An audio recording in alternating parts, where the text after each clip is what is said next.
What's up, everybody? I finally moved my stands out of my basement and the heavy crates into the garage where they can just go out the garage door. Before I did this, I had them all in my basement behind the wall, as you can see here. Just look how they are.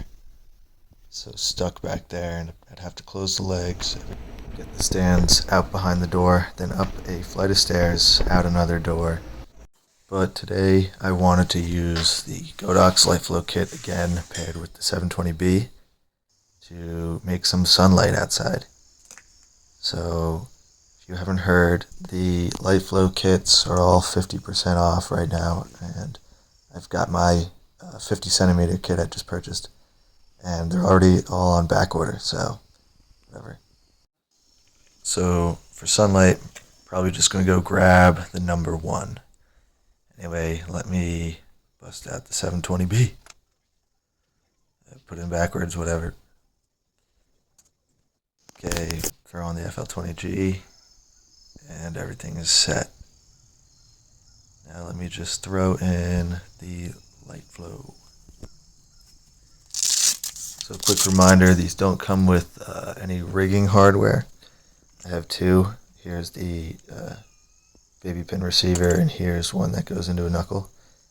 I've found I've only really used these, and this one stayed outside overnight by accident and it held up well.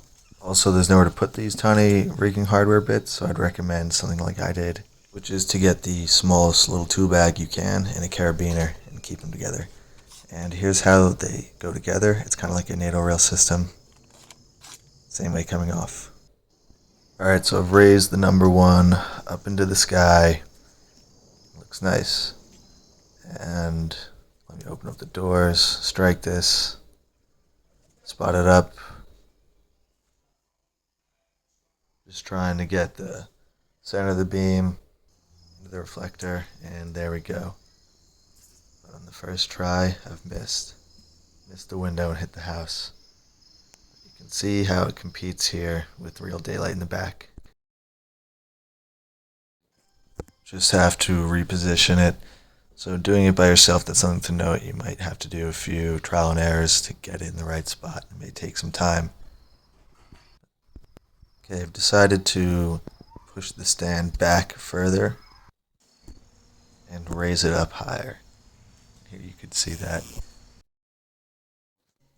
You could really see here how spotty and intense the number 1 is, and really how directional it is.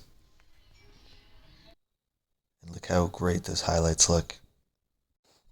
It really does feel like it's coming from much further away. And here I've warmed it up a bit.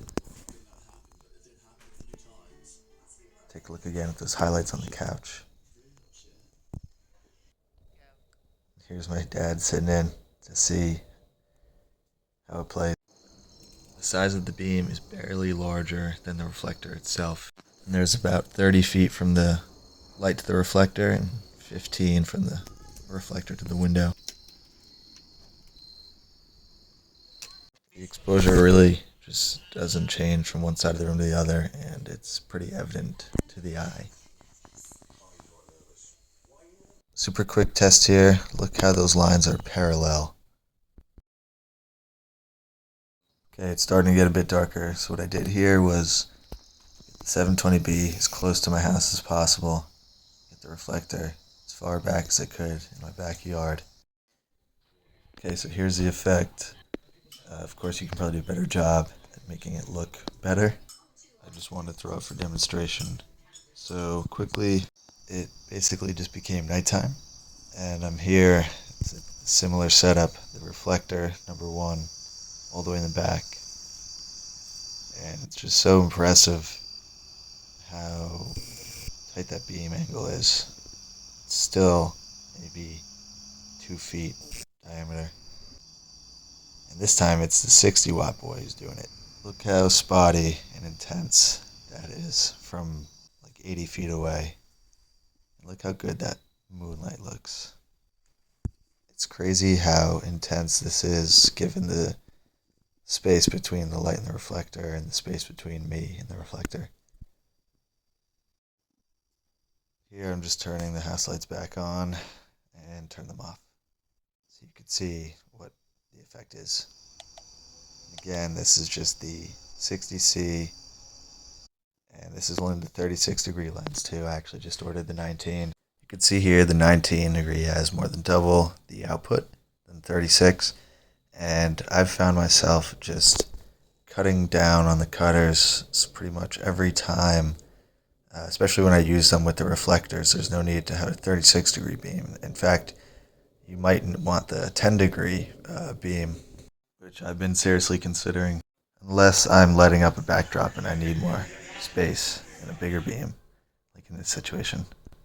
Okay, so back to the reflectors. This is the 60C on a hue loop, essentially from 160 feet away. And it's still bright, but if you see it from the side, it's very dim. And that's because, like I mentioned before, it's so directional. It's only lighting up this window from 80 feet away, or more like 160 feet.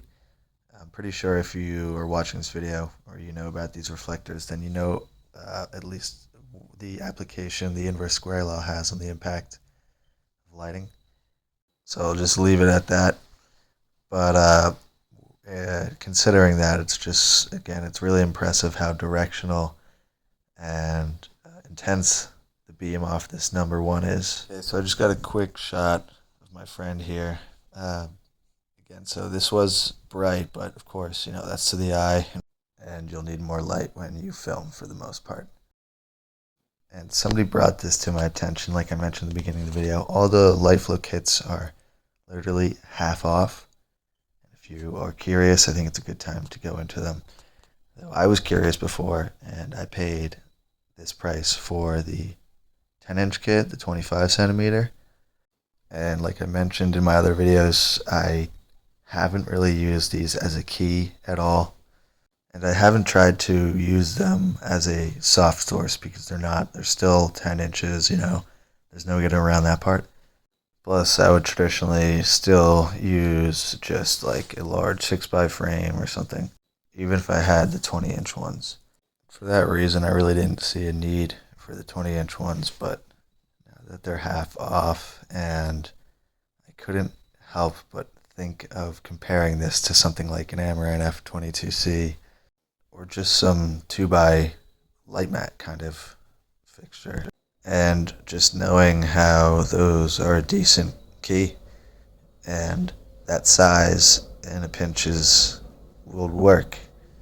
And then with that in conjunction with the speed of the reflectors and just being a fan of bounced light in general, I had to go for it.